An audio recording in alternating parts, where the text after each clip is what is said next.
KSSPU Chengannur block വാർഷികം ശനിയാഴ്ച നടക്കും. വെൺമണി മാർത്തോമ പരീക്ഷ ഹാൾ ഓഡിറ്റോറിയത്തിൽ നടക്കുന്ന സമ്മേളനം സംസ്ഥാന രക്ഷാധികാരി എൻ സദാശിവൻ നായർ ഉദ്ഘാടനം നിർവഹിക്കുമെന്ന് ഭാരവാഹികൾ വാർത്താസമ്മേളനത്തിൽ പറഞ്ഞു. Kerala state service pensioners union 34ാമത് ചെങ്ങന്നൂർ ബ്ലോക്ക് വാർഷികം ശനിയാഴ്ച വെൺമണി മാർത്തോമ പരീക്ഷ ഹാൾ ഓഡിറ്റോറിയത്തിൽ വെച്ച് നടക്കും. സമ്മേളനം സംസ്ഥാന രക്ഷാധികാരി എൻ സദാശിവൻ നായർ ഉദ്ഘാടനം നിർവഹിക്കും. ജില്ലാ പ്രസിഡന്റ് എം പ്രസാദ് സംഘടനാ രേഖ അവതരിപ്പിക്കും. ബ്ലോക്ക് സെക്രട്ടറി PG രാധാകൃഷ്ണൻ പ്രവർത്തന റിപ്പോർട്ടും ട്രഷറർ TR രാധാകൃഷ്ണൻ വരവ് ചെലവും അവതരിപ്പിക്കും. തുടക്കത്തിൽ 1,06,508 അംഗങ്ങളുണ്ടായിരുന്ന സംഘടനയിൽ ഇപ്പോൾ 3,18,307 അംഗങ്ങളുണ്ട്. ജില്ലയിൽ 25,656 ചെങ്ങന്നൂർ ബ്ലോക്കിൽ 2,367 അംഗങ്ങളുമാണ് ഉള്ളത്. പഴയതും പുതിയതുമായി 302 പ്രതിനിധികൾ സമ്മേളനത്തിൽ പങ്കെടുക്കുമെന്നും ഭാരവാഹികൾ വാർത്താസമ്മേളനത്തിൽ പറഞ്ഞു.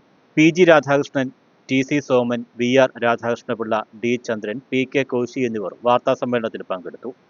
News bureau, Chengannur.